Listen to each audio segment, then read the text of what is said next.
The stagecoach rattled violently as it hit another rut in the well-worn trail, causing Genevieve Taylor to wince as pain shot through her lower back. She placed protective hands over her swollen belly, whispering soothing words to the child within who seemed just as disturbed by the rough journey. 8 months pregnant and fleeing across the Arizona Territory in 1883 wasn't what she had planned for her life, but desperate times had forced her hand. "You all right there, miss?" asked the elderly woman seated across from her, concern etched into the deep lines of her weathered face. "Yes, madam." "Just a bit of discomfort," Genevieve replied, attempting to shift her weight for relief. Her emerald eyes darted nervously to the window, scanning the horizon as if expecting pursuit. 3 days of travel had done little to ease her fear. "Where you headed, girl?" The woman pressed, her curiosity evident. "Wilcox," Genevieve answered quietly. "I have family there." The lie came easily after weeks of practice. The woman nodded, though her eyes suggested she didn't entirely believe the story. Few women traveled alone in these parts, especially not one in Genevieve's condition. "Wilcox is a decent enough place. Got a proper doctor, too, which looks like you might be needing soon enough." Genevieve managed a grateful smile. A doctor would indeed be a blessing, though she had no money to pay one. The meager funds she'd managed to take with her were nearly depleted by the stagecoach fare alone. As the coach rounded a bend in the trail, the small frontier town of Wilcox came into view. Nestled in the Sulphur Springs Valley of the Arizona Territory, the settlement had sprung up around the Southern Pacific Railroad just a few years prior. A collection of wooden buildings lined the main street, with the train station serving as the heart of the community. Genevieve felt a mixture of relief and apprehension as the coach slowed. She had chosen Wilcox specifically because it was far from Philadelphia and growing rapidly enough that a newcomer wouldn't draw undue attention. Still, she had no real plan beyond escaping her past. The coach lurched to a stop in front of the station. The driver called out, "Wilcox, all passengers for Wilcox." With some difficulty, Genevieve gathered her single valise containing all that remained of her former life. The elderly woman gave her a sympathetic look as she struggled to her feet. "You take care now, dear. And that little one, too." Genevieve nodded her thanks before carefully navigating the steps down from the coach. The late afternoon sun beat down mercilessly, and dust swirled around her ankles as her boots hit the ground. She paused, momentarily overwhelmed by the unfamiliar surroundings and the daunting task ahead. The main street bustled with activity: cowboys leading horses, merchants hawking wares, and railroad workers making their way to and from the station. No one paid her much mind, which was exactly what she wanted. Anonymity was her only shield now. With one hand supporting her back and the other clutching her valise, Genevieve made her way toward what appeared to be a hotel. The Wilcox Inn was a 2-story wooden structure with peeling paint and a sagging porch, but the sight of it nearly brought tears to her eyes. After days of travel, the prospect of a real bed was almost too much to hope for. The bell above the door jingled as she entered, causing the balding man behind the counter to look up from his ledger. "Afternoon, madam," he greeted, his eyes widening slightly at her condition before he schooled his expression. "Need a room?" "Yes, please. Just for a night or two until I—" Until she what? Genevieve hadn't thought beyond reaching Wilcox. "Until I get settled." "That'll be 50 cents a night, includes breakfast," the man said, turning the register for her to sign. Genevieve hesitated before scribbling Mrs. G. Turner in the book. Another lie, but a necessary one. "Got no luggage boy at present, but room 4 up those stairs there," the clerk said, handing her a key. "Mind yourself on those steps." The stairs proved more challenging than anticipated. By the time she reached the top landing, Genevieve was breathing heavily, her face flushed with exertion.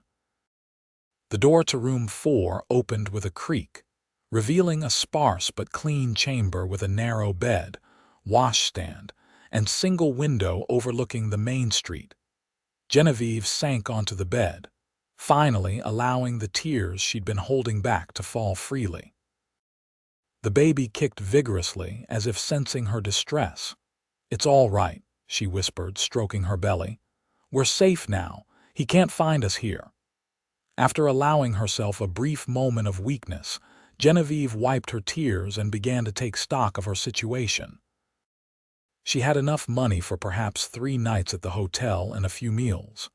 After that, she would need to find work and lodging before the baby came. The thought was daunting, especially given her condition, but she had no choice. She had come too far to give up now. The following morning, after a simple breakfast of biscuits and gravy in the hotel's dining room, Genevieve set out to explore the town. Wilcox was larger than it had appeared from the stagecoach, with several side streets branching off from the main thoroughfare. She noted the locations of the general store, the doctor's office, and what appeared to be a dressmaker's shop. It was outside the general store that disaster struck. As she paused to read a notice board, searching for any advertisements for work, Genevieve's foot caught on a loose board. She stumbled forward, dropping her valise as she desperately reached for something to steady herself. Her hands found nothing but air, and she braced herself for the fall, instinctively curling her body to protect her unborn child. The impact never came. Instead, strong arms caught her, halting her descent mere inches from the dusty boardwalk. "Whoa there!" a deep voice exclaimed. "I've got you, madam." Genevieve found herself looking up into the most striking pair of blue eyes she had ever seen. They belonged to a tall man with sun-bronzed skin and sandy hair that curled slightly beneath his wide-brimmed hat. His expression was one of concern as he carefully helped her regain her footing. "Thank you," she managed, embarrassment heating her cheeks. "I wasn't watching where I was stepping." "These boardwalks are treacherous," the man replied, still keeping a steadying hand on her arm. "Mayor's been promising to fix them since last spring." His gaze dropped to her rounded abdomen and his expression softened further. "You all right, both of you?" "Yes, thanks to your quick actions," Genevieve said, placing a protective hand over her belly where the baby had just delivered a reassuring kick. The man released her arm and bent to retrieve her fallen valise. "You're new to Wilcox," he observed. "It wasn't a question. Is it that obvious?" She attempted a smile, though she felt her guard rising. The last thing she needed was someone taking too much interest in her. "Small town," he explained with a shrug. "Everybody knows everybody, and I don't recall seeing you before. I'm Henry Turner.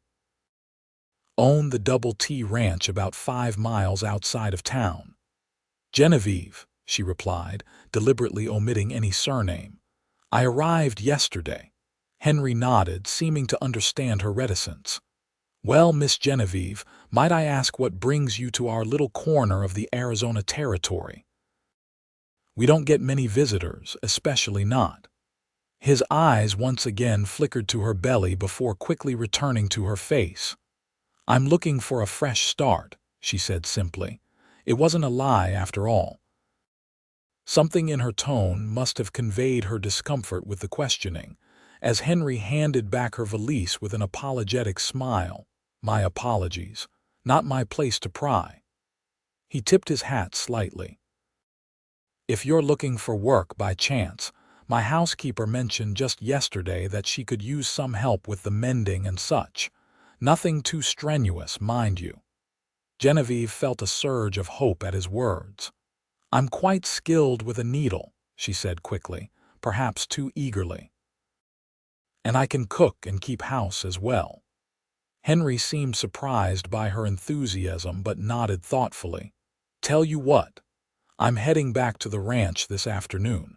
If you're interested, I can speak with Mrs. Landry, that's my housekeeper, and see if she'd be willing to take you on. The ranch has plenty of room, and it would be a quiet place for you two." He gestured vaguely toward her condition. The offer was unexpected and almost too perfect. A job with lodging, away from town where she might be spotted by anyone who came looking. Still, Genevieve hesitated. She knew nothing about this man or his ranch, yet what choice did she have? Her funds wouldn't last more than a few days. "That's very kind of you, Mr. Turner," she said carefully, "but I wouldn't want to impose." "No imposition at all," Henry assured her. "Mrs. Landry's been complaining about her workload for months now, and truth be told, she's not as young as she once was. She'd welcome the help, I'm certain." He paused, studying her face. "Unless you've other prospects lined up." Genevieve hesitated, then shook her head. "No, I don't." "Well then, consider it settled. I'll be leaving around 3 o'clock from in front of the Mercantile." He gestured to the store behind them. "That should give you time to gather your things and settle any business in town." "Mr. Turner," Genevieve began, feeling she needed to be honest about one thing at least. "I should tell you that is, the baby will be coming within the month. I wouldn't want to mislead you about my ability to work." Henry's expression remained kind. "All the more reason you shouldn't be alone in a strange town. Mrs. Landry raised 6 children of her own. She'll know what to do when the time comes." He tipped his hat again. 3 o'clock, Miss Genevieve. No obligation, but the offer stands." With that, he turned and continued down the boardwalk, leaving Genevieve staring after him in bewilderment. Such kindness from a stranger was unexpected, and if she was being honest with herself, slightly suspicious. Yet there was something trustworthy about Henry Turner's direct gaze and forthright manner. By 2:30 that afternoon, Genevieve had checked out of the hotel and was waiting nervously by the Mercantile, her valise at her feet. She had debated the wisdom of accepting Henry's offer for hours, weighing the risks against her increasingly desperate situation. In the end, practicality won out. She needed work, shelter, and somewhere safe to have her baby. If the Double T Ranch could provide those things, she would be foolish to refuse. Henry arrived precisely at 3, driving a wagon loaded with supplies from the Mercantile. He smiled when he saw her waiting.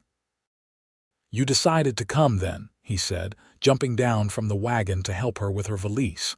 "If the offer still stands," Genevieve replied, suddenly unsure. "Of course it does." Henry took her bag and placed it in the wagon bed. "Let me help you up. It's not the most comfortable ride, I'm afraid, but it's only 5 miles.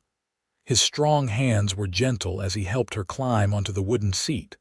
Once she was settled, he climbed up beside her and took the reins.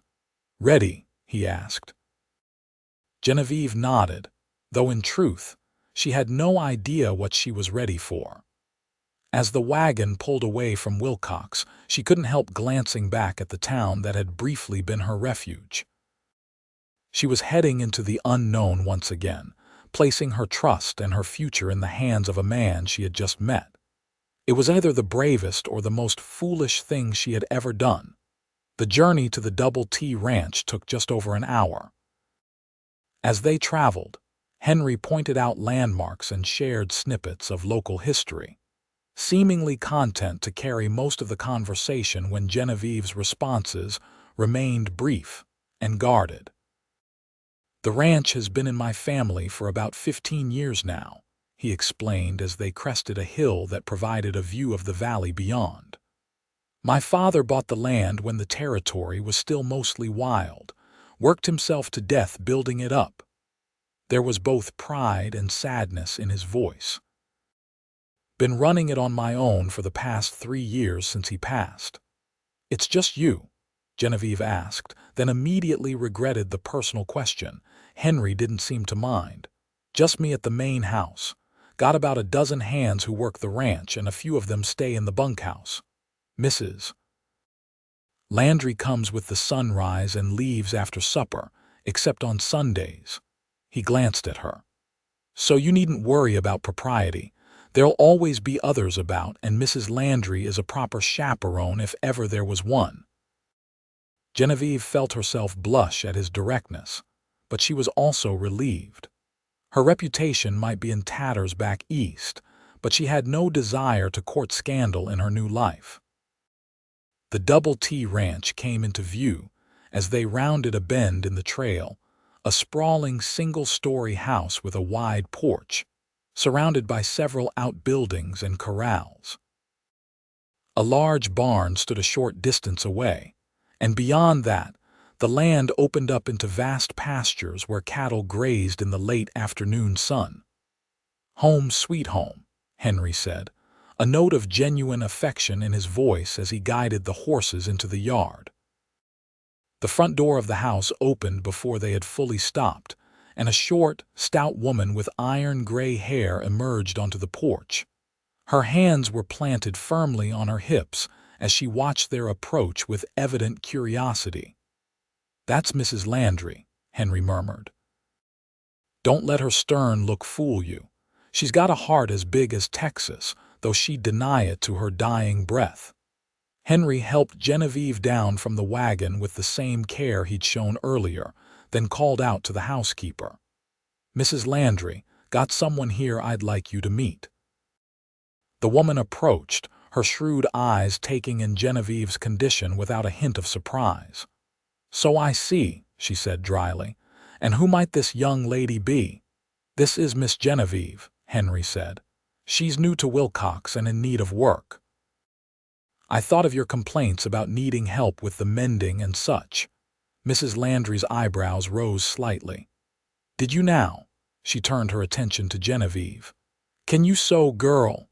"Yes, madam," Genevieve replied, straightening her shoulders. "I can sew, cook, clean, and manage a household. I'm willing to work hard for fair wages." The older woman's expression softened almost imperceptibly. "And when is the little one due?" "About a month, the doctor in Philadelphia said." Mrs. Landry nodded thoughtfully. "Well, we'll need to get you settled and rested before then. Can't have you overdoing it." She shot a pointed look at Henry. "I suppose you've already offered her a place to stay." Henry had the grace to look slightly abashed. "I thought perhaps the east room. It gets good morning light and it's close to the kitchen if she needs anything in the night." Mrs. Landry turned back to Genevieve. "There's a room you can have with a proper bed and its own washstand. It's small, but it'll do for you and the baby when it comes. As for wages, we can discuss that after I've seen your work." She paused, then added more gently, "When did you last eat, child? You look about ready to drop." The kind inquiry nearly undid Genevieve's carefully maintained composure. "This morning," she admitted. "At the hotel." "Well then, first things first, let's get you inside and fed, Mrs." Landry took charge with practiced efficiency, directing Henry to bring in Genevieve's valise while she led the younger woman into the house. The interior of the ranch house was surprisingly spacious and well appointed. The front door opened into a large main room with a stone fireplace along one wall. Comfortable-looking furniture was arranged to create a welcoming atmosphere, and bookshelves lined another wall, filled with volumes that suggested Henry Turner was a man of some education. Mrs. Landry led Genevieve through to a bright, clean kitchen at the back of the house. "Sit," she commanded, gesturing to a chair at the table. "I've got stew simmering and fresh bread. You look like you could use both." Genevieve sank gratefully into the chair, suddenly aware of just how exhausted she was. The last few months had drained her in ways she hadn't fully acknowledged until now, when the prospect of a hot meal and a safe place to rest was finally within reach. Henry appeared in the doorway with her valise. "Where shall I put this, Mrs. Landry?" "The east room, like you said. It's already made up." The housekeeper was busy ladling stew into a bowl. Then make yourself scarce while the girl eats. You can pester her with questions later." A smile tugged at the corner of Henry's mouth. "Yes, madam." He nodded to Genevieve. "I'll leave you in Mrs. Landry's capable hands. If you need anything, just ask." Once Henry had gone, Mrs. Landry set a steaming bowl of stew and a thick slice of bread before Genevieve. "Eat," she instructed, though her tone had softened considerably. "Then we'll get you settled." The stew was possibly the most delicious thing Genevieve had ever tasted, rich with meat and vegetables. Or perhaps it was simply that she was ravenous. Either way, she ate with gratitude, aware of Mrs. Landry watching her with those shrewd eyes that seemed to miss nothing. "Thank you," she said when she had finished. "That was wonderful." Mrs. Landry nodded, apparently satisfied. "Come along then. Let me show you where you'll be staying." The East Room, as Henry had called it, was indeed small but charming. A narrow bed with a colorful quilt stood against one wall, a washstand with a mirror occupied another, and a simple chest of drawers completed the furnishings. The window overlooked a small garden, currently bathed in the golden light of approaching sunset. "It's lovely," Genevieve said sincerely.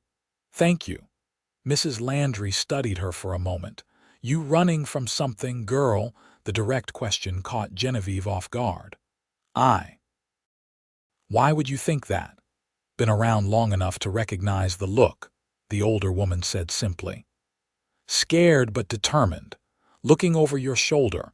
It's not my business, mind you, but if there's trouble that might follow you here, that becomes Mr. Turner's business." Genevieve looked down at her hands, considering how much to reveal. "There was a man," she finally said, "in Philadelphia. He is not someone I wish to see again." "The father?" Mrs. Landry asked, nodding toward Genevieve's belly. "Yes. And he treated you poorly." Genevieve's throat tightened. "Yes," she whispered. Mrs. Landry seemed to consider this information, then nodded once decisively.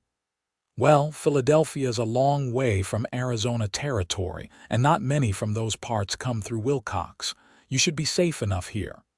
She moved toward the door. "Rest now. We can talk more about your duties tomorrow."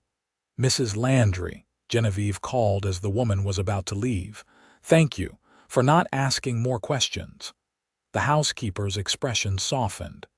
"Everyone deserves a second chance, Miss Genevieve, even those of us who have made mistakes." With that enigmatic statement, she left, closing the door gently behind her.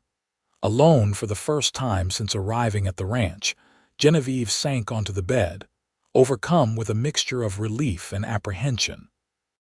She had found shelter and the promise of work, which was more than she had dared hope for upon arriving in Wilcox. Yet she couldn't help but wonder if she had merely exchanged one form of dependency for another.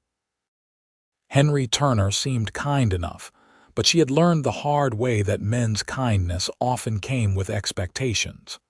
And while Mrs. Landry's presence was reassuring, the housekeeper didn't live at the ranch full time. As if sensing her mother's distress, the baby kicked vigorously. Genevieve placed a soothing hand over the movement. "We'll be all right," she murmured, as much to convince herself as to calm her child. "This is a new beginning for both of us. I won't let anyone hurt you the way he hurt me." With that promise made to her unborn child, Genevieve began to unpack her meager belongings, determined to make the most of this unexpected opportunity. Whatever the future held, she would face it with the same courage that had brought her this far. The first week at the Double T Ranch passed in a blur of adjustment and cautious hope. True to her word, Mrs. Landry had set Genevieve to work mending the considerable pile of torn shirts, pants, and socks that had accumulated.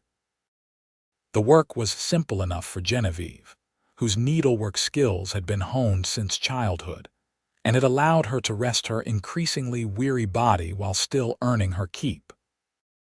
Henry himself proved to be a considerate employer, maintaining a respectful distance while ensuring she had everything she needed. He was often out working with the ranch hands during the day, returning to the house only for meals and in the evenings. During these times, he made polite conversation, never prying into her past but showing genuine interest in her comfort and well-being. "The hands have noticed a marked improvement in their clothing," he remarked over supper one evening, about 10 days after her arrival. "Diego said his shirts haven't been this neatly mended since his mother was alive." "It's the least I can do," Genevieve replied, still unaccustomed to accepting compliments. "Mrs. Landry has been very patient with me, showing me how things are done here." The housekeeper harumphed from her place at the table. "Girl knows her way around a needle better than most I've seen, and she's got a good hand with bread too, made that loaf you're eating right now." Henry looked impressed. "Did you indeed? It's excellent." He broke off another piece of the crusty bread.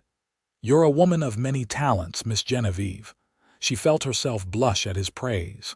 "Just practical skills, Mr. Turner, nothing extraordinary." "Henry," he corrected gently. "We're not so formal here, especially at the dinner table." Genevieve hesitated before nodding. "Henry, then." She managed a small smile. "And I suppose you should call me Genevieve, though most people called me Jenny back before." It was the first hint she had volunteered about her past, and she saw both Henry and Mrs. Landry register this fact, though neither commented on it directly. "Jenny suits you," Henry said instead. "Softer somehow." The conversation moved on to ranch matters, but Genevieve found herself dwelling on the moment. It had been so long since she had heard her name spoken with such simple kindness, without the undertone of control or possession that had characterized her relationship with Elliot Blackburn.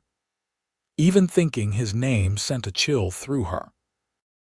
The wealthy, charming businessman who had swept her off her feet, promising love and security, only to reveal his true nature once he had her isolated and dependent. The bruises had faded, but the fear remained, fear that he would find her, drag her back to Philadelphia, and claim the child she carried as his property, just as he had claimed her. "Genevieve," Henry's voice pulled her from her dark thoughts. "Are you feeling well? You've gone quite pale." "I'm fine," she assured him quickly. "Just a little tired, perhaps." Mrs. Landry was on her feet immediately. "Off to bed with you, then. That little one needs its rest, and so do you. The dishes can wait till morning." Grateful for the older woman's understanding, Genevieve excused herself and retreated to her room. As she prepared for bed, she found herself reflecting on how quickly the Double T Ranch had begun to feel like a safe harbor. The work was manageable, the food plentiful, and both Henry and Mrs. Landry treated her with a respect she had nearly forgotten she deserved, yet she couldn't allow herself to become complacent. Elliot had resources and connections. If he was determined to find her, and she had no doubt that his pride, if nothing else, would drive him to search, then no place was truly safe. She needed to plan for the future, for herself and her child.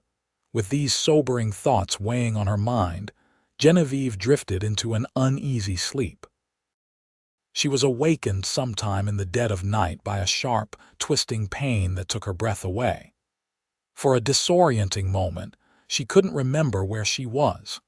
Then another pain gripped her, and with it came the realization the baby was coming, nearly 3 weeks earlier than expected. Genevieve bit back a cry, not wanting to disturb the household if this was merely a false alarm. She had heard of such things happening, especially with first pregnancies.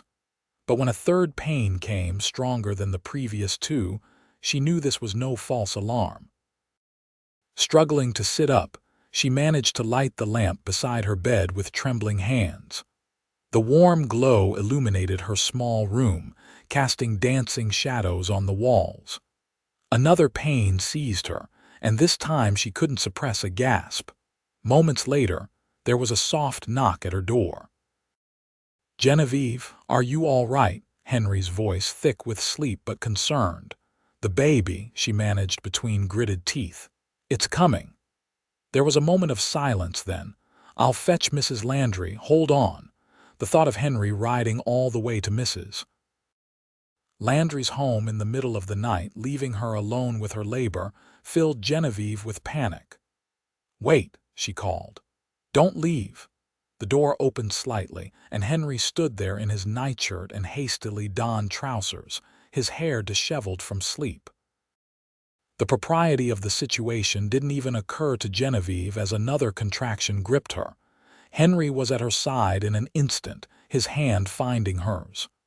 "Breathe through it," he encouraged, his calm voice a lifeline. "That's it. I'm here." When the pain subsided, Genevieve looked up at him with frightened eyes. "It's too early." "And Mrs. Landry actually stays in the small cabin just beyond the garden on weeknights now," Henry finished for her. "Has done since you arrived. Thought it might be needed given your condition." He squeezed her hand reassuringly. "I'll get her. She's only a short walk away. Will you be all right for a few minutes?" Genevieve nodded, touched by the revelation that Mrs. Landry had been staying close specifically to help when this moment came. Henry was as good as his word, returning with Mrs. Landry in less than 10 minutes. The housekeeper took charge immediately, sending Henry to heat water and fetch clean linens while she helped Genevieve into a more comfortable position. "First babies often take their time," Mrs. Landry assured her, checking how far along the labor had progressed. "But you're already well along, so this little one might be in a hurry to meet you." The next few hours passed in a blur of pain and exhaustion for Genevieve. Mrs. Landry remained a steady, calming presence, guiding her through each contraction with experienced hands and soothing words. Henry stayed too, though he kept a respectful distance, bringing fresh water and towels when needed and offering quiet encouragement from the doorway. As dawn began to lighten the eastern sky, Mrs. Landry announced that it was time to push. Genevieve, drenched in sweat and trembling with exertion, gathered her remaining strength for this final challenge. "That's it, girl," Mrs. Landry urged. "I can see the head. One more good push now." With a cry that seemed to come from the very depths of her soul, Genevieve bore down one last time. There was a moment of searing pressure, then blessed relief as her baby slid into Mrs. Landry's waiting hands. "It's a boy," the older woman exclaimed, her usually stern face transformed by a broad smile. "A fine, healthy boy." The room filled with the indignant wail of the newborn, the most beautiful sound Genevieve had ever heard. Tears streamed down her face as Mrs. Landry placed the tiny, squirming bundle on her chest. "Hello, my love," Genevieve whispered, gazing down at her son's scrunched, red face. "I've been waiting so long to meet you." The baby's cries subsided as he seemed to recognize her voice, his tiny fist wrapped around her finger with surprising strength. "He's perfect," Henry said softly from the doorway, his voice thick with emotion. "Congratulations, Jenny." She looked up, momentarily surprised to find him still there. The intimate experience of childbirth had made her forget everything but her son for those few precious moments. Now, seeing Henry's face exhausted but filled with genuine joy for her brought a fresh wave of emotion. "Thank you," she managed, "for everything." Mrs. Landry cleared her throat. "Let's get this little man cleaned up properly and then you need rest, Mother." She took the baby with practiced hands. "Henry, why don't you fetch that cradle you mentioned, the one in the attic?" Henry nodded, clearly grateful for the task. "Right away." Once he had gone, Mrs. Landry gently cleaned and swaddled the newborn, her movements efficient but tender. "He's a handsome one," she remarked. "Strong, too, for being early."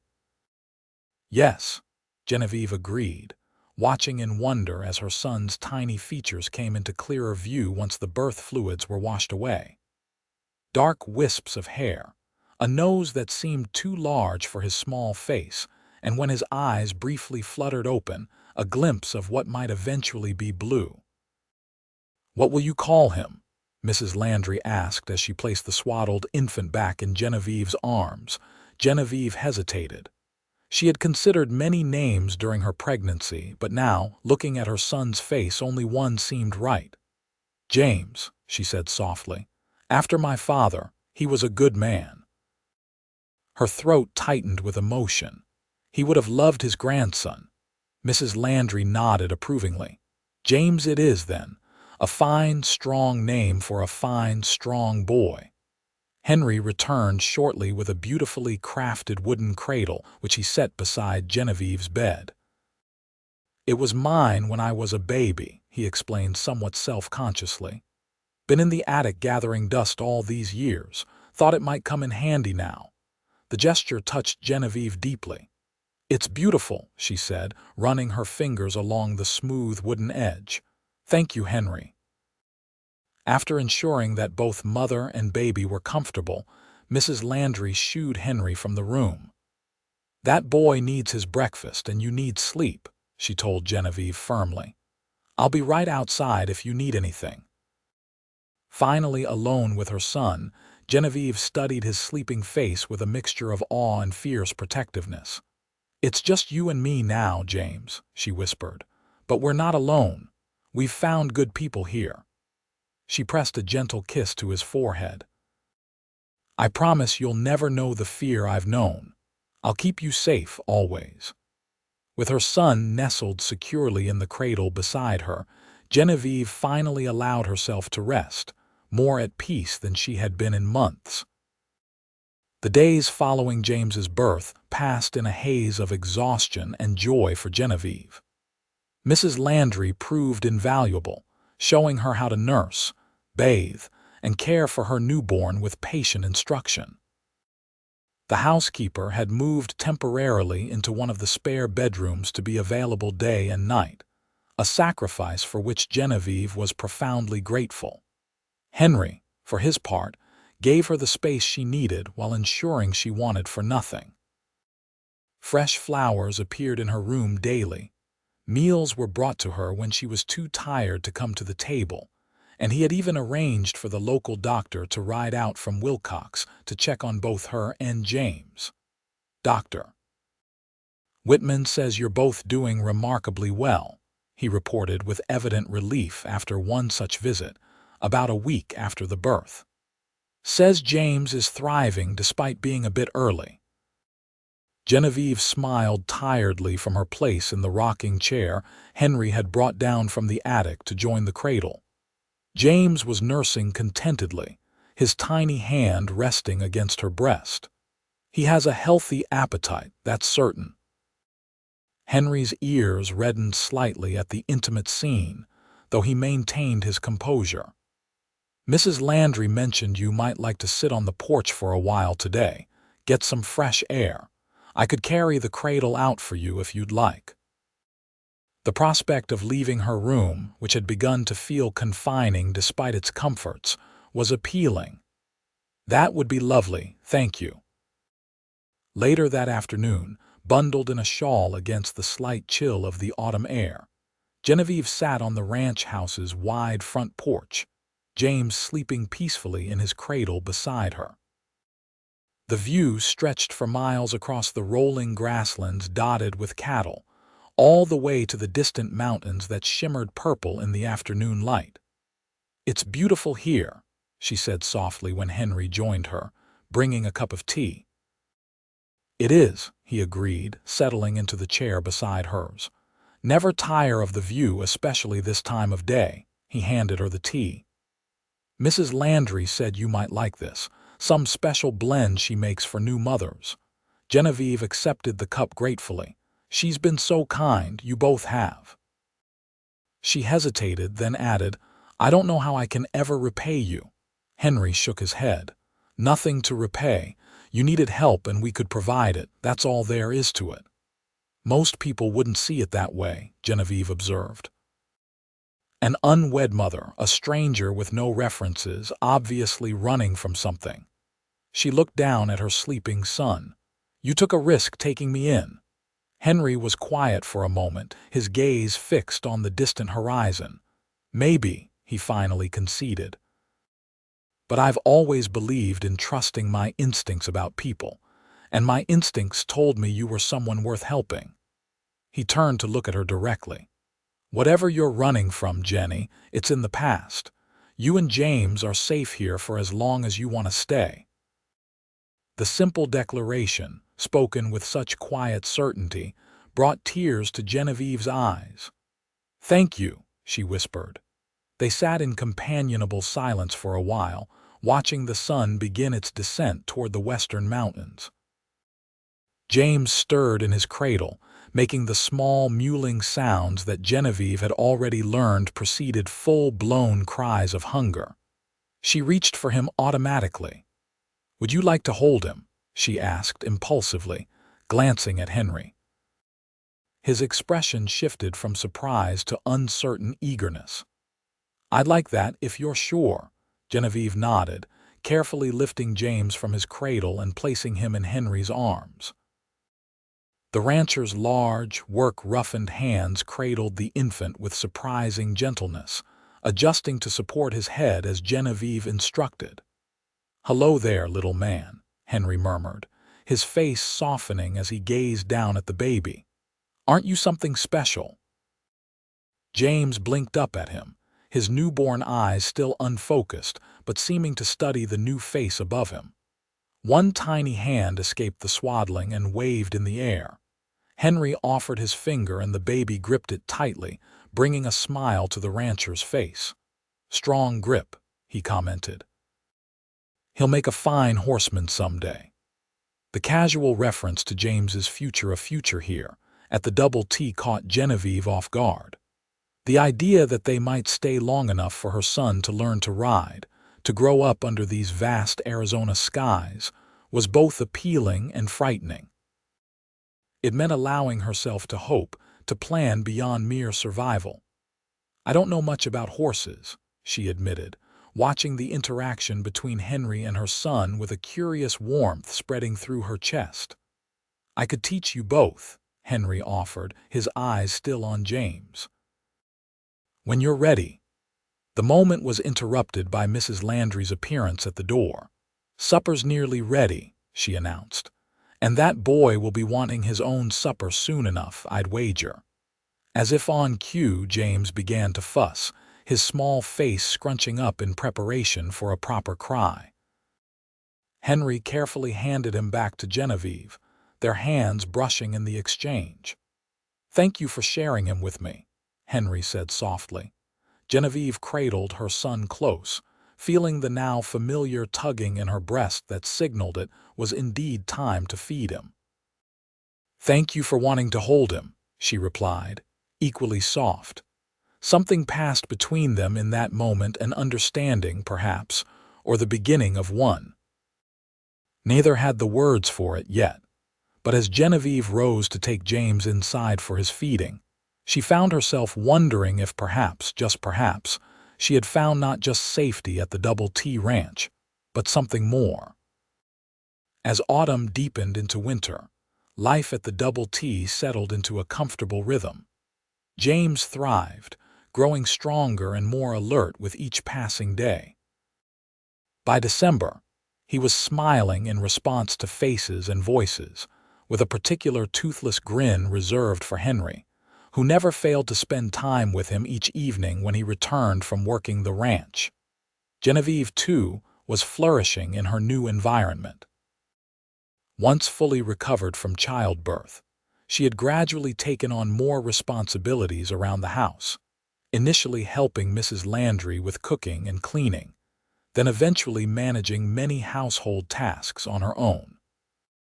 The work gave her a sense of purpose and independence that had been sorely lacking in her previous life. "You've got a real talent for this," Mrs. Landry remarked one afternoon as they worked together in the kitchen, preparing for the ranch hand's Christmas dinner. Genevieve was expertly rolling out pie crust, her hands sure and steady. "Never seen someone pick things up so quick." Genevieve smiled at the rare compliment from the usually reserved housekeeper. "I've always enjoyed cooking. My mother taught me when I was young, though we had servants for the everyday meals."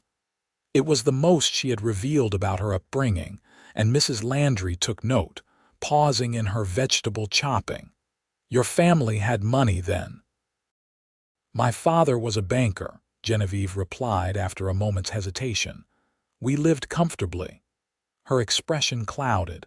"But he died when I was 16 and my mother followed a year later. Consumption." Mrs. Landry's face softened with sympathy. "Hard to lose them both so young." Genevieve nodded, concentrating on crimping the edge of the pie.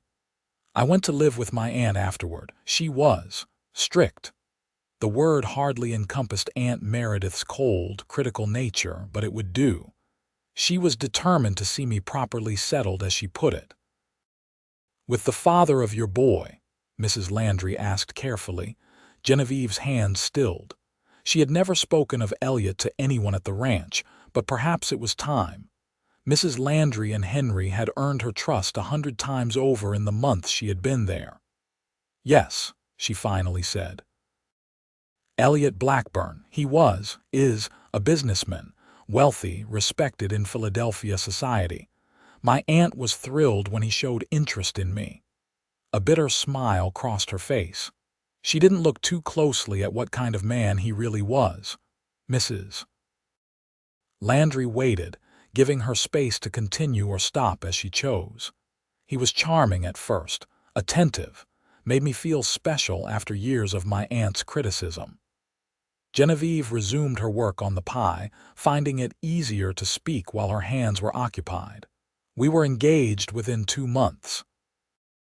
I thought I was in love. But," Mrs. Landry prompted gently when she fell silent, "but once I was wearing his ring, things changed.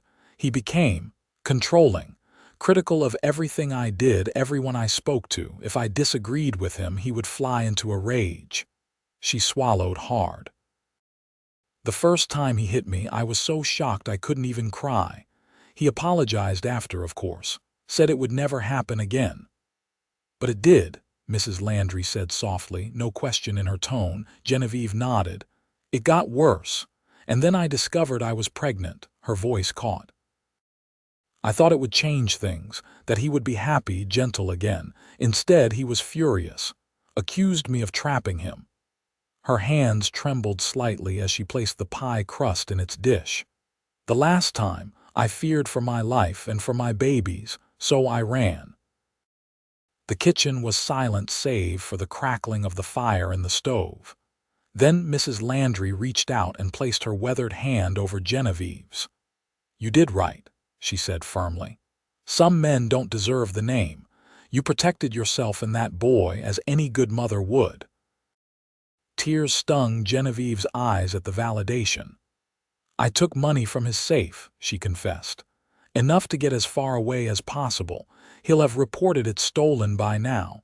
If he ever finds me, he won't," Mrs. Landry interrupted with surprising fierceness. "Not here.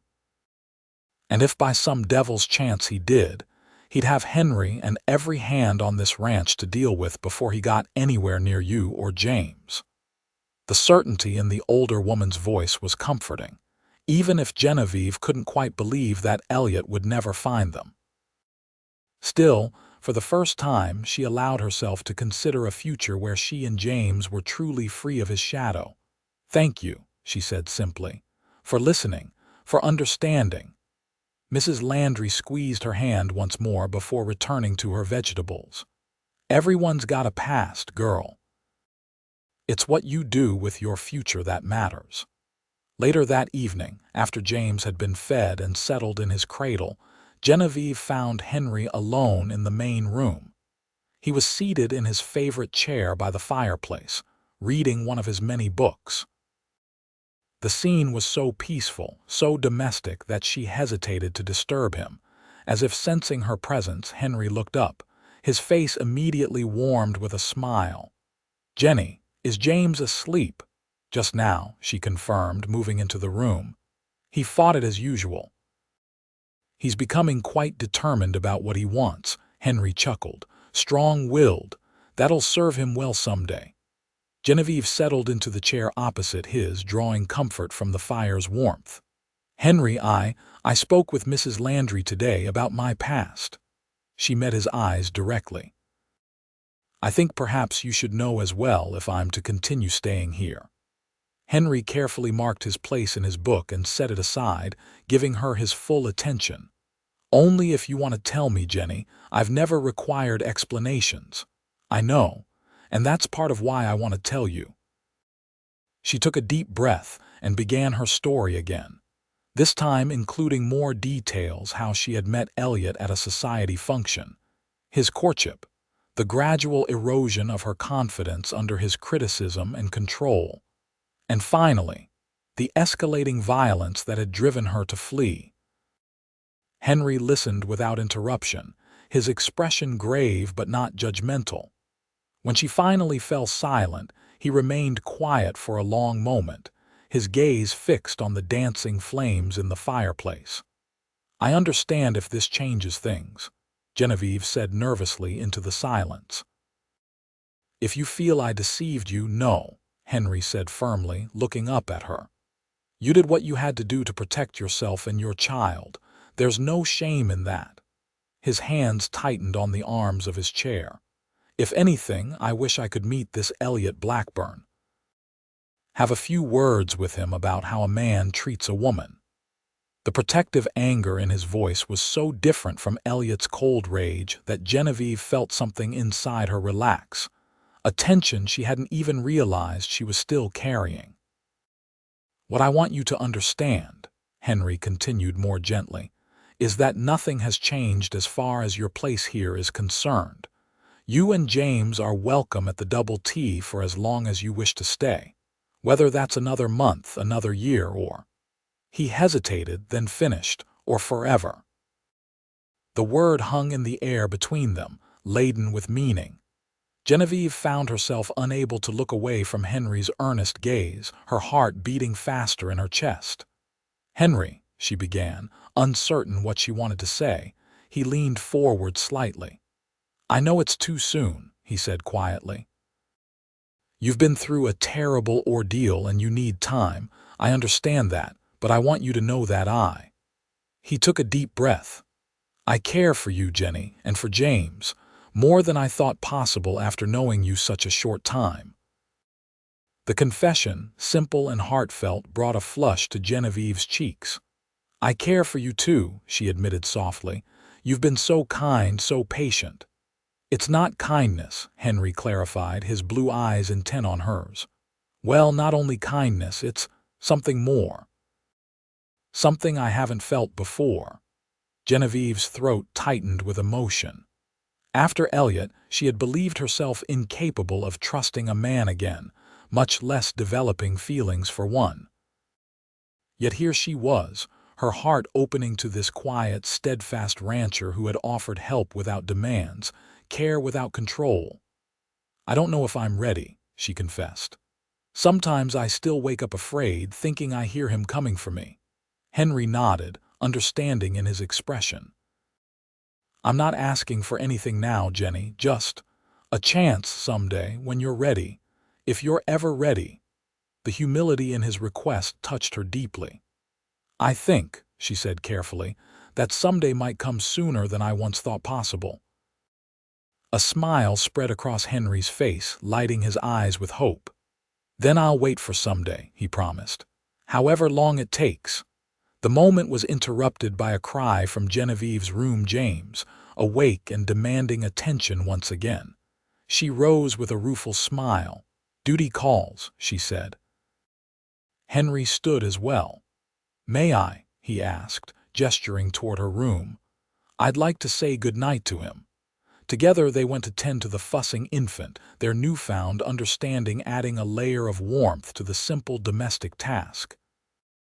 And as Genevieve watched Henry gently soothing her son back to sleep, singing a soft cowboy lullaby in his deep voice, she allowed herself to imagine a future where someday had arrived, where the three of them were truly a family, It was a dream worth waiting for.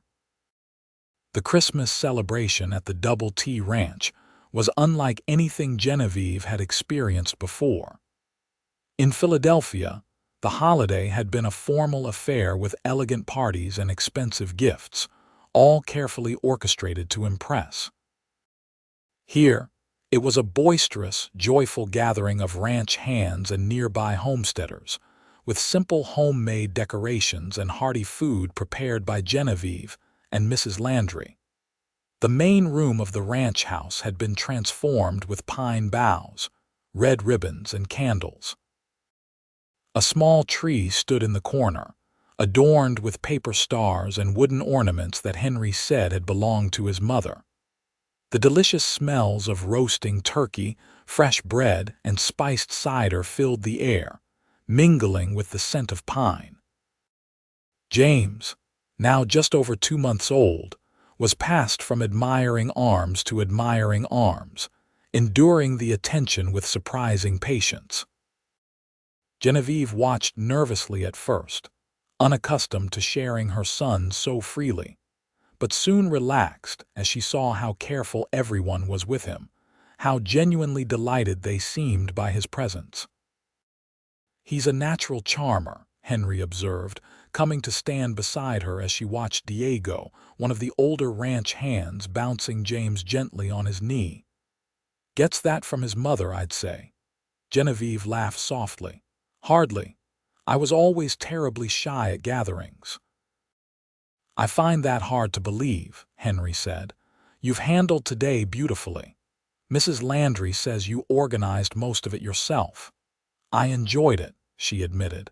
"It feels good to create something joyful." Henry's expression softened as he looked at her. "You bring joy wherever you go, Jenny. This house was just a place to sleep before you and James came. Now it's a home." The simple declaration warmed her more than the blazing fire in the hearth. Before she could respond, Mrs. Landry called everyone to the table, and the moment passed in the happy chaos of serving food and finding seats. Later, after the guests had departed and James was sleeping soundly in his cradle, Henry approached Genevieve with a small wrapped package. "I have something for you," he said, suddenly looking uncharacteristically nervous. "For Christmas." Genevieve accepted the package with surprise. "Henry, you shouldn't have. I haven't anything for you. You've given me plenty," he interrupted gently, "just by being here." Touched by his words, Genevieve carefully unwrapped the package. Inside was a small leather-bound book, its cover soft and well-worn. Opening it, she found blank pages with only a single line of writing on the first page in Henry's neat hand. "For new beginnings." "It's a journal," Henry explained. "My mother kept one all her life, said it helped her make sense of things, sort through her thoughts." He shrugged slightly. "Thought you might like to do the same." The thoughtfulness of the gift nearly brought tears to Genevieve's eyes. "It's perfect," she said sincerely. "Thank you, Henry." Impulsively, she rose on tiptoe and pressed a kiss to his cheek. The brief contact sent a flutter through her stomach, a sensation she hadn't felt in a very long time, not since the early days with Elliot, before everything had soured. Henry's eyes widened slightly and a slow smile spread across his face. "Merry Christmas, Jenny," he said softly. "Merry Christmas, Henry," she replied, her own smile mirroring his. That night, after everyone had retired, Genevieve sat in the rocking chair beside James's cradle, the journal open in her lap. For a long moment, she simply stared at the blank page, pen poised. Then, with a deep breath, she began to write. "Christmas Day, 1883. Today I realized something I never expected. I am happy here. Truly happy in a way I had forgotten was possible. James is thriving, and I am becoming someone new, someone stronger, braver, someone who might someday be worthy of a good man's love. A man like Henry Turner, who gives without demanding, who offers strength without using it to control. I don't know what the future holds, but for the first time in a very long time, I look forward to finding out. The winter months passed in a peaceful rhythm of daily tasks and quiet evenings. January brought unusually heavy snow to the Arizona territory, blanketing the ranch in white and keeping everyone close to home. February dawned milder, with hints of the spring to come. Throughout these months, Genevieve's relationship with Henry continued to evolve at a gentle pace. True to his word, he never pushed for more than she was ready to give, content with their growing companionship and shared care of James. Small moments, their hands touching as they passed the coffee at breakfast, exchanged smiles over James's latest achievement, conversations that stretched long into the evening after Mrs. Landry had gone home, all served to strengthen the bond between them. By March, James was growing rapidly, his personality emerging more each day. He had Henry's full devotion, and the rancher spent every spare moment with him, talking to him as if he understood every word, showing him the workings of the ranch from the safety of his strong arms. "He's going to be walking before we know it," Henry remarked one mild spring afternoon as they sat on the porch, watching James attempt to roll over on a blanket spread before them. "Got that determined look in his eye." Genevieve laughed. "He's not even 5 months old, Henry. Walking is still a long way off." "Mark my words," Henry insisted with a grin. "This boy's going to do everything early, probably be riding by his first birthday." "Don't you dare put my son on a horse before he can even walk," Genevieve scolded, though there was no real heat in her words. Henry raised his hands in mock surrender. "Wouldn't dream of it without your permission, madam." Their laughter was interrupted by the sight of a rider approaching from the direction of Wilcox. Genevieve shaded her eyes against the afternoon sun, trying to identify the visitor. "It's Miguel," Henry said, recognizing one of the young men who worked at the general store in town. "Wonder what brings him out here midweek." Miguel rode directly to the porch, tipping his hat respectfully as he dismounted. "Afternoon, Mr. Turner, Miss Genevieve." His eyes briefly noted James on his blanket, a smile flitting across his face before he returned his attention to Henry. "Got a telegram for you, sir. Mr. Johnson at the store said it seemed important, so I offered to bring it out right away." Henry thanked the young man and accepted the folded paper, offering him some water before his ride back to town. As Miguel gratefully accepted, Henry opened the telegram, his expression growing serious as he read. "Everything all right?" Genevieve asked, noting the change in his demeanor. Henry folded the telegram and tucked it into his pocket. "Just some business in Tucson that needs attending to," he said, his tone deliberately light. "Nothing to worry about." But Genevieve had become adept at reading his moods over the months, and she could tell something was troubling him.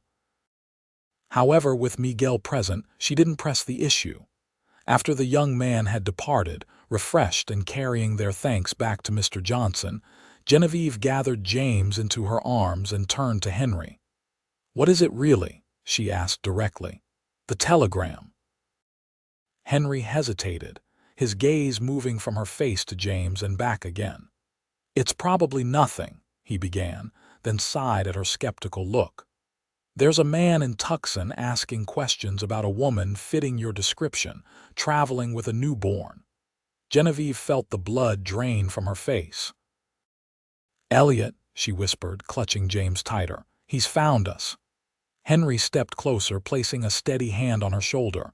"We don't know that for certain, and even if it is him, he's in Tucson, not here. He doesn't know where you are." "Yet," Genevieve added, fear making her voice brittle. "It's only a matter of time, if he's tracked me this far." "Listen to me," Henry said firmly, his blue eyes intent on hers. "I won't let him hurt you or James.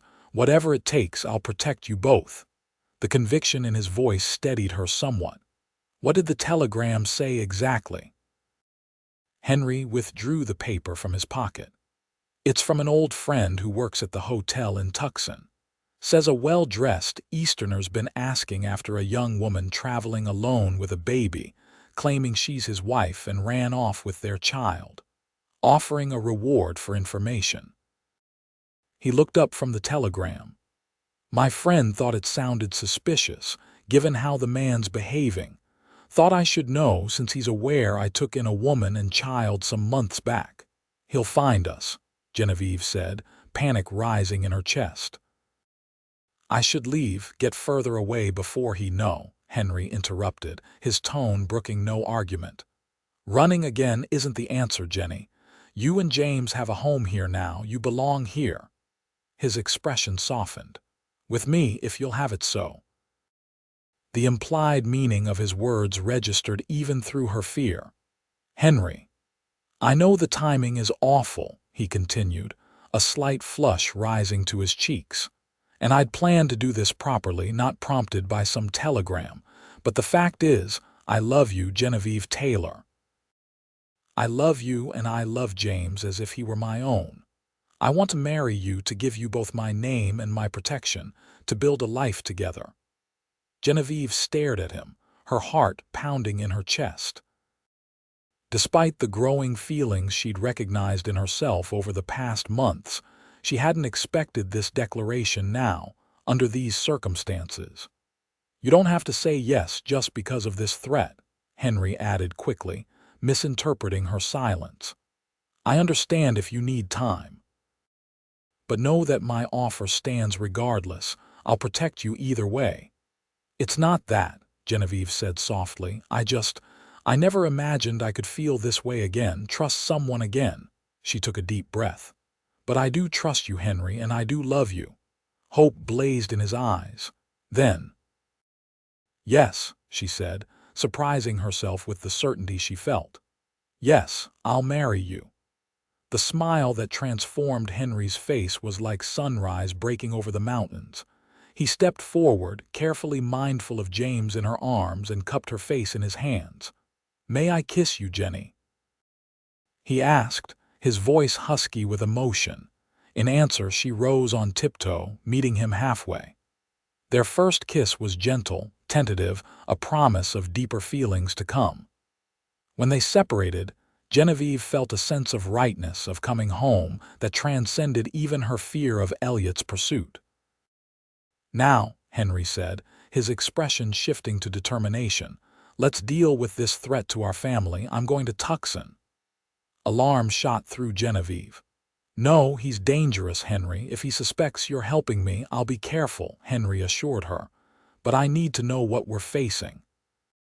How close he is to finding you, and... His jaw tightened. I want to see the man for myself. Then I'm coming with you, Genevieve declared. We'll face him together. Henry shook his head firmly. Absolutely not. It's too risky for both you and James. He touched the baby's cheek gently. Stay here where it's safe. Mrs. Landry will be with you, and I'll leave Diego and 2 other men at the house. Genevieve wanted to argue, but reason prevailed. Confronting Elliot directly would be foolhardy, especially with James to consider. Promise me you won't confront him, she pleaded. Just gather information and come back to me. I promise, Henry said, though something in his eyes made her wonder if he would keep that promise if provoked. I'll leave at first light tomorrow and be back within a week. That night, after James was asleep, Henry and Genevieve sat before the fire making plans.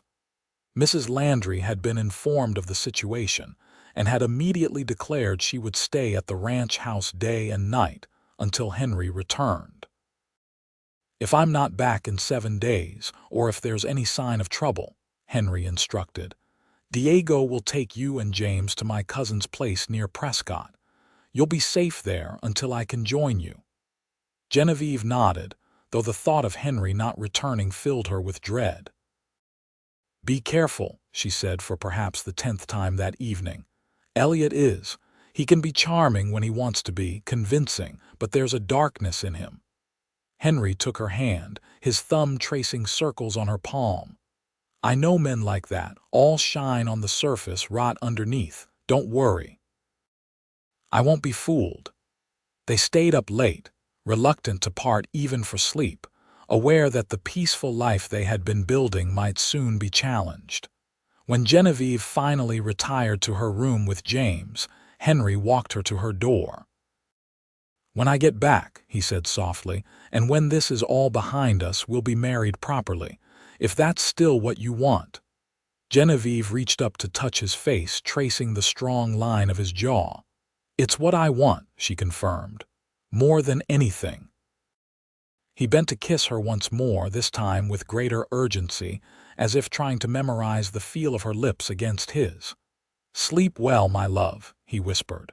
"Dream of our future." But sleep eluded Genevieve that night.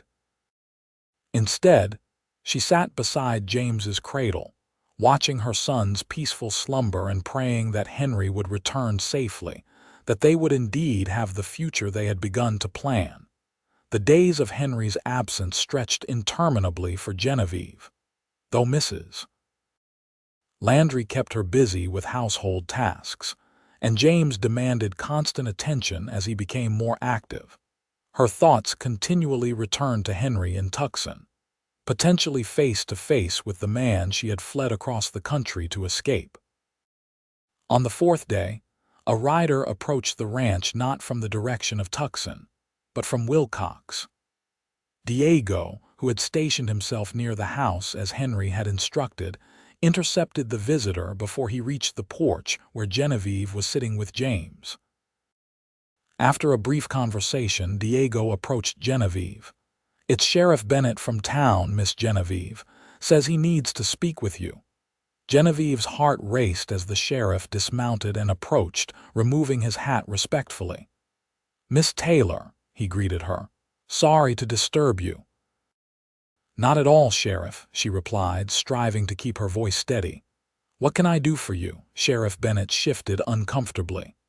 "Well, madam, I've received some inquiries about you from back east." He cleared his throat. "A man claiming to be your husband says you've taken his child unlawfully." Despite expecting this, Genevieve felt the blood drain from her face. She clutched James tighter, causing him to squirm in protest. "I have never been married, Sheriff," she stated firmly. "James is my son, and I am his legal guardian." The sheriff nodded, seeming relieved by her direct response. "That's what I figured, madam. Mr. Turner spoke highly of your character when you first came to Wilcox." He fingered the brim of his hat nervously.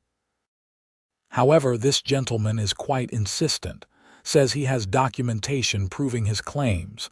He's on his way to Wilcox as we speak." Terror gripped Genevieve. "Elliot is coming here, to Wilcox, expected on tomorrow's train," the sheriff confirmed. "I thought you should know, given Mr. Turner's not here at present." His eyes softened slightly as he looked at James. "For what it's worth, madam, I don't much care for men who try to use the law to bully women and children. Wanted you to have fair warning." Genevieve swallowed hard. "Thank you, Sheriff Bennett, I appreciate that." She hesitated, then asked, Is there legal action he could take to try to claim James?" The sheriff sighed. "I'm no lawyer, madam, but without proof of marriage it would be his word against yours. And out here, well, folks tend to side with those they know. You've made friends in Wilcox these past months." The reassurance was small comfort given Elliot's wealth and connections, but Genevieve nodded gratefully. "Thank you again for the warning." After the sheriff departed, Genevieve immediately called for Diego. "We need to get word to Henry," she told the ranch hand. "Can you send a telegram to Tucson?" Diego nodded grimly. "I'll ride to town right away. Mr. Turner left the name of the hotel where he's staying." As Diego departed, Mrs. Landry emerged from the house, having overheard much of the conversation with the sheriff. "We should prepare to leave for Prescott," she said firmly. "Henry's instructions were clear if there was any sign of trouble." Genevieve shook her head. "No. I'm tired of running, Mrs. Landry. Elliot will just keep following. It has to end somewhere." She straightened her shoulders. Henry will receive Diego's telegram and return as quickly as he can. In the meantime, we'll stay here where we have friends to support us." The older woman studied her face, then nodded approvingly. "You've changed, girl, grown stronger." She reached out to chuck James under his chin, eliciting a gurgle of laughter from the baby. "Both of you are worth fighting for, and you won't be fighting alone." The following day dawned bright and clear, belying the tension that filled the ranch house. Genevieve had slept little, alternating between watching over James and peering out the window, hoping to see Henry returning early. By mid-morning, there was still no sign of him, and the knowledge that Elliot would be arriving in Wilcox on the afternoon train weighed heavily on her mind. "I should go into town," she declared suddenly, as she and Mrs. Landry worked in the kitchen. "I should be there when he arrives." "Confront him directly with the sheriff present." "Absolutely not," Mrs. Landry said firmly. "That's precisely what Henry wouldn't want you to do." "But if I don't, he'll come here," Genevieve argued. "I don't want him anywhere near James, before Mrs. Landry could respond. They heard the sound of approaching horses, multiple riders, coming fast. Diego burst into the kitchen a moment later. "Riders coming," he reported tersely. "5, maybe 6 men. One of them matches the description you gave of Mr. Blackburn." Genevieve's heart seemed to stop in her chest. "How far?" "10 minutes, maybe less. They're riding hard." Mrs. Landry moved with surprising speed for her age, grabbing James from his basket on the kitchen table. "Get the other men," she ordered Diego. "And fetch the rifle from Mr. Turner's study." As Diego rushed to obey, Genevieve took James from Mrs. Landry's arms. "This is my fight," she said, a calmness settling over her despite her fear. "I'll face him." "Not alone, you won't," Mrs. Landry declared. "That baby needs his mother whole and well." Within minutes, Diego had returned with the ranch's 2 other permanent hands, all armed. They positioned themselves around the house, ready to defend it if necessary. The riders appeared at the edge of the ranch yard, dust billowing behind them. As they drew closer, Genevieve could make out Elliot at the lead, impeccably dressed as always, his dark hair perfectly arranged, looking as out of place in the Arizona landscape as a peacock among prairie chickens, standing on the porch with James in her arms and Mrs. Landry at her side. Genevieve watched the man who had once dominated her life with terror dismount from his horse. 5 men accompanied him, rough-looking individuals who were clearly hired guns rather than fellow businessmen. "Genevieve," Elliot called, his voice carrying that familiar tone of command that had once made her shrink into herself. "Come down here at once. It's time to end this foolish game." Drawing herself up to her full height, Genevieve stared down at him from the porch. "There's no game, Elliot. I left you because you're a violent, controlling man. I'll never return to Philadelphia with you." Elliot's handsome face hardened. "You stole my son," he countered, his voice cold, "and a considerable sum of my money. The law is on my side, Genevieve." "James is my son," she replied steadily. "You made it quite clear you wanted nothing to do with him before he was born. As for the money, consider it payment for the bruises and broken bones you gave me." Elliot's face flushed with anger. "I've had enough of this," he snapped, starting toward the porch steps. "We're leaving, now." Diego and the other ranch hands moved to block his path, rifles raised. "That's far enough, mister," Diego said firmly. "The lady doesn't want to go with you." Elliot's men immediately drew their weapons, creating a tense standoff. James, sensing the tension, began to cry, his frightened wails cutting through the silence that had fallen over the ranch yard. "Is this really how you want it to be, Genevieve?" Elliot asked, his voice taking on the persuasive tone she remembered all too well. "Violence, bloodshed. Come home with me, and I'll forget this unfortunate episode. We can be a family, as we were meant to be. For a brief, disorienting moment, Genevieve almost wavered, not from any remaining feeling for Elliot, but from fear of what might happen to Diego, Mrs. Landry, and the others if shooting started. But then James's cries strengthened, and with them her resolve. "We were never a family, Elliot," she said clearly. "You don't know the meaning of the word." Elliot's facade of reasonableness cracked. "I won't ask again," he said, his voice dropping to a dangerous register she knew all too well. "Give me my son, or these men will take him." He gestured to his hired guns. "And I can't guarantee your safety if they do." The threat hung in the air, punctuated by James's continued cries. Genevieve felt Mrs. Landry's hand tighten on her arm, urging her to retreat into the house. But before she could move, the sound of another horse approaching at a gallop drew everyone's attention. Henry appeared at the edge of the yard, riding hard. He pulled his horse to a stop just behind Elliot's group, dismounting in one fluid motion. His expression was thunderous as he strode forward, ignoring the weapons trained in his direction. "This is private property," he announced, his voice carrying across the yard. "And you're threatening my family." Relief flooded Genevieve at the sight of him, whole and unharmed. Her heart swelled at his casual claiming of her and James as his family, a declaration that seemed to catch Elliot off guard. "Your family," Elliot scoffed, turning to face Henry. "This woman is my fiancée, and that is my son she's holding. This doesn't concern you, sir." Henry's gaze flicked to Genevieve on the porch before returning to Elliot. "That's where you're wrong, Blackburn. It concerns me very much." He moved closer, seemingly unconcerned by the armed men surrounding him. "You see, Genevieve has agreed to become my wife, and James is going to be my son in every way that matters." Elliot's face contorted with rage. "She belongs to me," he hissed, dropping all pretense of civility. "I've tracked her across half the country, and I won't leave without what's mine." "She belongs to herself," Henry corrected him, his voice deadly calm, "as does her son, and they've chosen to stay here with me." "Enough of this," Elliot snapped, gesturing to his men.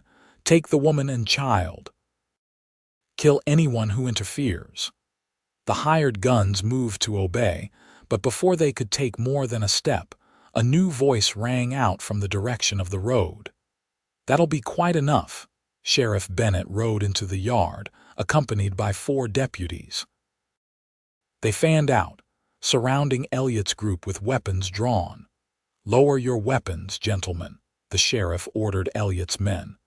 "Unless you fancy spending the next several years in a territorial prison." Seeing themselves outnumbered and outflanked, Elliot's hired guns reluctantly complied. Elliot himself stood rigid with fury, his carefully constructed facade crumbling before Genevieve's eyes. "Sheriff, this is a private matter," he began, attempting to regain his composure. "This woman has stolen, save it for the judge," Sheriff Bennett interrupted. "I've got telegrams from Philadelphia that paint a mighty interesting picture of you, Mr. Blackburn.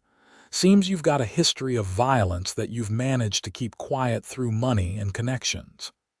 He dismounted, approaching Elliot with handcuffs. "But those connections don't reach to Arizona territory."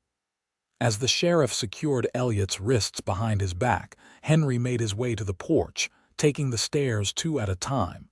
His eyes sought Genevieve's, full of concern and relief. "Are you all right?" he asked, reaching out to touch her cheek. "Both of you," Genevieve nodded, unable to speak past the lump in her throat. James, recognizing Henry, immediately stopped crying and reached for him with chubby hands. Henry took the baby, cradling him securely in one arm while wrapping the other around Genevieve's shoulders. Together, they watched as the sheriff and his deputies led Elliot and his men away. "How did you know?" Genevieve asked once they had gone, leaning into Henry's solid presence. "About Elliot coming here today. Got Diego's telegram in Tucson yesterday, Henry explained. I'd already learned that Blackburn had left there heading for Wilcox.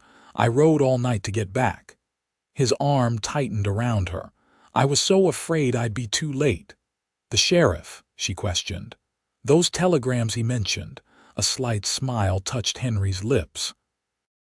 I did a bit of investigating in Tucson. Found some people who knew Blackburn's reputation, got them to send telegrams to Sheriff Bennett. Thought it might be useful to have the law on our side. Mrs. Landry, who had remained silent throughout the confrontation, suddenly snorted. Useful, he says. Saved all our skins is more like it. She fixed Henry with a stern look that didn't quite hide her relief. Next time you go riding off to be a hero, try not to cut it quite so close. Henry laughed, the sound releasing the last of the tension from the air. Yes, madam, I'll do my best. He looked down at Genevieve, his expression growing serious once more. It's over now, truly over. Blackburn will face charges here for threatening you and the ranch. He won't trouble us again. Genevieve wanted to believe him, but years of fear were not so easily dismissed.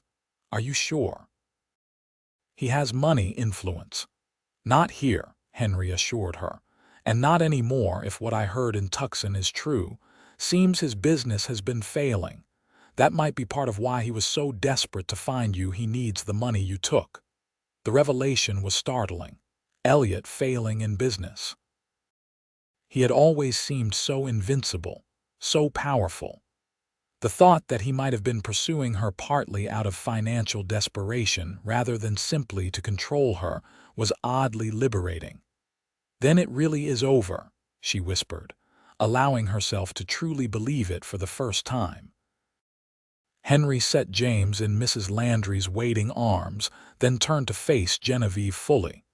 Taking both her hands in his, he dropped to one knee there on the porch. I didn't do this properly before, he said, his blue eyes earnest as they gazed up at her. Genevieve Taylor, I love you with all my heart. I love your strength, your kindness, your courage. I love the mother you are to James, and I would be honored to be a father to him. He squeezed her hands gently. Will you marry me? Be my wife, my partner, the heart of this home.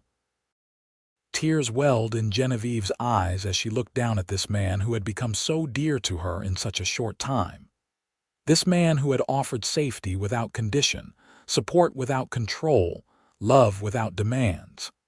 Yes, she said, her voice breaking with emotion. Yes, Henry Turner, I will marry you. He rose, gathering her into his arms and kissing her with a passion that spoke of relief, of joy, of promises to come. When they finally separated, both somewhat breathless, they found Mrs. Landry watching them with a mixture of exasperation and fondness, James cooing happily in her arms. Well, the housekeeper said dryly, it's about time. Now let's go inside before we create any more spectacles for today. I believe this calls for a celebration supper. As they followed Mrs. Landry into the house, Henry kept his arm firmly around Genevieve's waist, as if unwilling to let her go even for a moment. And Genevieve, who had once feared she would never know safety or love again, leaned into his embrace, finally allowing herself to believe in the future they would build together. The wedding took place 2 weeks later, a simple ceremony in the ranch house attended by Mrs. Landry, the ranch hands, Sheriff Bennett, and a few friends from Wilcox. Genevieve wore a dress of pale blue that Mrs. Landry had helped her sew, with wildflowers in her hair, and James, dressed in his best, in her arms. Henry had never looked more handsome to her than he did standing before the traveling preacher, his usually wind-tousled hair neatly combed, his blue eyes never leaving her face as she walked toward him. Dearly beloved, the preacher began, his voice filling the flower-decorated main room. We are gathered here today to join this man and this woman in holy matrimony. Genevieve heard the familiar words as if from a distance, her focus entirely on Henry's face, on the love and promise she saw there. When the time came to speak her vows, her voice was clear and certain, carrying none of the hesitation or doubt she had felt at the prospect of marriage just months earlier. I, Genevieve Taylor, take thee, Henry Turner, to be my wedded husband. The words were traditional, yet they felt new on her lips, infused with meaning and truth that had been absent in her engagement to Elliot. When Henry spoke his vows in return, his deep voice steady and sure, Genevieve felt a peace settle over her that she had never known before. This was right. This was where she belonged. By the power vested in me, the preacher concluded some minutes later, I now pronounce you husband and wife. You may kiss your bride. Henry's kiss was gentle yet possessive, a promise of both tenderness and passion to come. When they turned to face their small gathering of guests, it was as a family. Henry, Genevieve, and James, bound together not just by law but by love and choice. The celebration that followed was joyful and relaxed, with abundant food prepared by Mrs. Landry and the ranch hands' wives, music provided by Diego on his guitar, and even dancing on the cleared floor of the main room. James was passed from admiring arms to admiring arms, eventually falling asleep against Henry's shoulder as the evening wore on. "Shall I take him to his cradle?" Henry asked softly as the guests began to depart. "It's been a long day for all of us." Genevieve nodded, suddenly shy at the realization that the time had come for them to retire as husband and wife. She had moved her things into Henry's bedroom, their bedroom now that morning, with Mrs. Landry's help. James's cradle had been placed there as well, a tangible symbol of the family they were creating. After bidding good night to the last of their guests and accepting Mrs. Landry's gruff but affectionate congratulations, they made their way to their room. Henry laid James gently in his cradle, pausing to stroke the baby's soft cheek before straightening. When he turned to Genevieve, his expression was one of such tenderness that her momentary nervousness melted away. This was Henry, her Henry, now the man who had earned her trust 100 times over. "I love you, Mrs. Turner," he said softly, crossing the room to stand before her. "And I love you, Mr. Turner," she replied, her heart full to bursting with the rightness of it all. He took her hands in his, raising them to his lips. "I want you to know something," he said earnestly. "There's no hurry for anything. We have all the time in the world now." Genevieve was touched by his consideration, but also surprised to find she didn't need it. The fear and hesitation she had expected to feel had been replaced by a deep certainty, a trust in both Henry and herself. "I don't want to wait," she whispered, stepping closer to him. "I want to be your wife in every way." The look that crossed Henry's face, a mixture of desire, love, and something like reverence, took her breath away. Slowly, giving her every chance to change her mind, he bent to kiss her, a kiss that began gently but quickly deepened into something more urgent. What followed was a revelation for Genevieve. Where she had expected pain or fear, remembering the rough, demanding nature of her previous experiences, she found only tenderness and joy. Henry's touch was patient, attentive, focused entirely on her pleasure and comfort. He worshipped her body with his hands and lips, erasing old memories and creating new ones that left her breathless with wonder. Later, as they lay tangled in the sheets, her head on his chest and his arms around her, Genevieve marveled at the journey that had brought her here from terror and desperation to this profound contentment, this sense of finally being home. "What are you thinking?" Henry murmured, his fingers tracing idle patterns on her bare shoulder. Genevieve propped herself up to look at him, taking in the beloved features of his face in the soft lamplight. "I was thinking about beginnings," she said thoughtfully. "How the worst day of my life led me here to the best." Henry's expression softened. "I thank God every day that you found your way to Wilcox, to the Double T." He brushed a strand of hair from her face. "Though I wish I could have spared you the suffering that brought you here." "I don't regret it," she said, surprising herself with the truth of it. "Not anymore. It made me who I am. It brought me James." She leaned down to kiss him softly. "And it brought me to you." From the cradle came a soft whimper, James stirring in his sleep. Both new parents glanced over, but the baby settled again without fully waking. "He approves of his new father," Genevieve said with a smile, settling back against Henry's chest. Henry's arms tightened around her. "I was thinking," he said after a comfortable silence, "that perhaps James should have a brother or sister someday." "Not right away," he added quickly, "but when you're ready. I always wished for siblings growing up." The prospect of expanding their family, of carrying Henry's child, of raising a family together on this land they both loved filled Genevieve with a quiet joy. "I'd like that," she said softly. "Very much." Henry pressed a kiss to the top of her head. "We have all the time in the world now," he repeated his earlier words. "Our whole lives ahead of us." As Genevieve drifted toward sleep in her husband's arms, she reflected on the truth of his statement. For the first time since she had fled Philadelphia, she was thinking not just of survival but of life rich, full, and joyous. The future stretched before them, bright with promise, and she couldn't wait to discover what it held. Epilogue: 5 years later, the summer sun beat down on the Double T Ranch as Genevieve Turner stood on the porch, watching her family at work and play in the yard. 5-year-old James was helping Henry mend a saddle, his small hands fumbling with the leather as his father patiently guided him.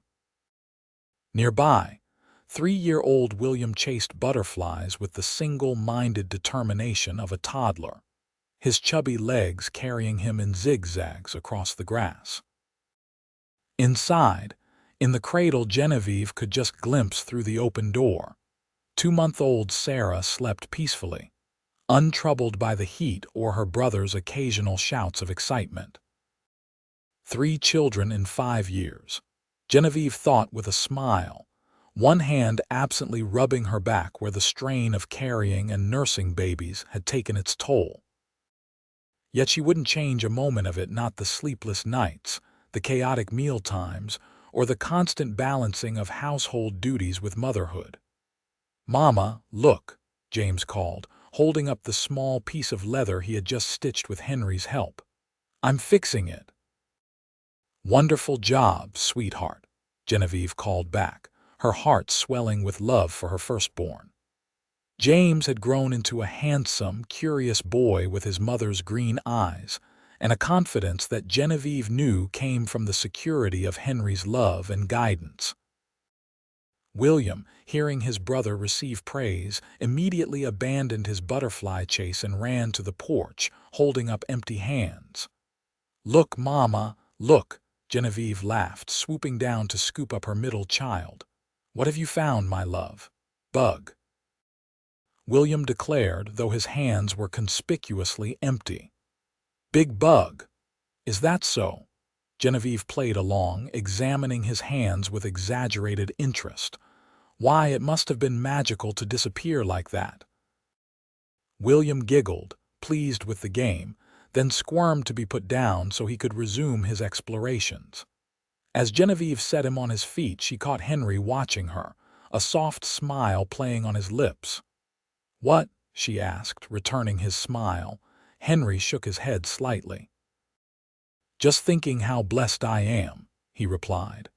"How fortunate that a pregnant stranger happened into my life that day in Wilcox." Warmth spread through Genevieve's chest at his words. Even after 5 years of marriage, Henry still had the ability to make her feel cherished with the simplest statements. "I'm the fortunate one," she countered, descending the porch steps to join him and James with the saddle. "You gave us a home when we had nowhere else to go." Henry set aside the leather he was working with and pulled her into a one-armed embrace. "You gave me a family when I thought I'd always be alone," he murmured against her hair. "I'd say we're even." James looked up from his stitching, his young face serious. "Are you talking about when you and I came here, Mama, before I could remember?" Genevieve exchanged a glance with Henry before nodding. "Yes, sweetheart, when you were just a tiny baby." They had never hidden from James the fact that Henry was not his biological father, though the full story of their flight from Philadelphia was something they planned to share when he was older. "And Papa took us in because we needed help," James recited, clearly repeating a simplified version of the story he had been told before. "And then he loved us so much he married you and became my papa." "That's exactly right," Henry confirmed, ruffling the boy's dark hair affectionately. "Best decision I ever made." From inside the house came the thin wail of the baby awakening from her nap. Genevieve straightened, automatically responding to the sound. "That's your sister calling. Duty calls." As she moved toward the house, she heard James ask, "Papa, can we ride to the north pasture today? You promised to show me the new calves." "Indeed I did," Henry replied. "Let me finish this stitching and then we'll saddle up. Think you can handle Daisy on your own today?" James's excited whoop was answer enough, and Genevieve smiled to herself as she entered the cool interior of the house. Henry was as good a father as she had ever seen, patient, encouraging, and equally devoted to all three children regardless of blood ties. In the small room that had been converted into a nursery when William was born, Sarah was fussing in her cradle, tiny fists waving in the air. Genevieve lifted her, breathing in the sweet scent of her baby as she settled into the rocking chair to nurse. "There now, little one," she soothed as Sarah latched on eagerly. "Mama's here." As she rocked gently, Genevieve gazed out the window at the scene in the yard, Henry and James finishing the saddle repair. William now, helping by handing them tools that they didn't need but accepted with grave thanks. The Double T had prospered under Henry's care, expanding its operations and increasing its herd. They were comfortable now, secure in a way that Genevieve had once feared she would never know again. The journal Henry had given her that first Christmas still sat on her bedside table, now filled with 5 years of entries, joys and sorrows, milestones and mundane days, all recorded in her neat handwriting. It had become a record of their family's growth, a testament to the life they had built together from such uncertain beginnings. Sometimes, though less frequently now, Genevieve still dreamed of Elliot. In the dreams, he was always pursuing her, always just about to catch her. But inevitably, she would wake to find Henry beside her, his solid presence banishing the lingering fear. Elliot himself had been sentenced to 3 years in the territorial prison for his actions that day at the ranch, and upon his release, he had returned to Philadelphia a broken man, his business in ruins and his reputation shattered by the revelations that had emerged during his trial. The last Genevieve had heard, through a carefully anonymous letter from an old friend, Elliot had died the previous winter alone, and largely forgotten by the society that had once revered him. She had felt no joy at the news, only a quiet relief that the final shadow over her new life had been lifted. Sarah had finished nursing and was now blinking sleepily up at her mother. Genevieve gently shifted the baby to her shoulder, patting her back as she continued to rock. "You're a lucky girl, Sarah Turner," she whispered, "to be born into so much love, to have a father like yours, brothers to watch over you, and a place that will always be home." Outside, she heard the sound of horses being led from the stable, Henry and James preparing for their ride to see the new calves. William's excited voice rose in a plea to join them, and Henry's deeper tones responded with a promise that he could ride in front of Papa if he promised to hold on tight. Life at the Double T wasn't perfect. Genevieve reflected as she rose to carry the now sleeping Sarah back to her cradle. There were still challenges, droughts that threatened the herd, occasional illnesses that swept through the household, the everyday trials of raising 3 active children in a remote location. But these were normal challenges, faced together with love and determination, so different from the fear and isolation that had characterized her life with Elliot. As she laid Sarah down, a knock came at the open door. Mrs. Landry stood there, her iron-gray hair now more white than gray but her back still straight, her eyes still sharp despite her advancing years. "Thought you might want some help with the little one while the men are off gallivanting," the older woman said, her gruff tone belied by the softness in her eyes as she gazed at the sleeping baby. Genevieve smiled warmly at the woman who had become like a mother to her over the years. "I was just thinking of starting supper. Would you mind sitting with Sarah while I work in the kitchen?" Mrs. Landry waved her off. "Go on, I've got her." She settled into the rocking chair with a contented sigh. "Been watching babies sleep since before you were born, girl. One more won't trouble me." From outside came the sound of hoofbeats and childish laughter as Henry, James, and William set off on their adventure. Genevieve paused at the window to watch them go, her husband tall and strong in the saddle, James proudly riding his pony alongside, and William securely held before Henry on the big gelding. "Go on, wave them off," Mrs. Landry urged with a knowing smile. "Then get to that supper. They'll come back hungry as bears, those 3.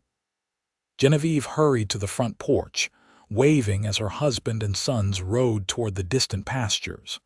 Henry turned in the saddle to wave back, his smile visible even at a distance, and her heart swelled with love and gratitude. 5 years ago, heavily pregnant and fleeing her past, she had found a cowboy willing to give her a future. What she hadn't known then was just how rich and full that future would be, how complete her life would become in the shelter of Henry's love and the home they had created together.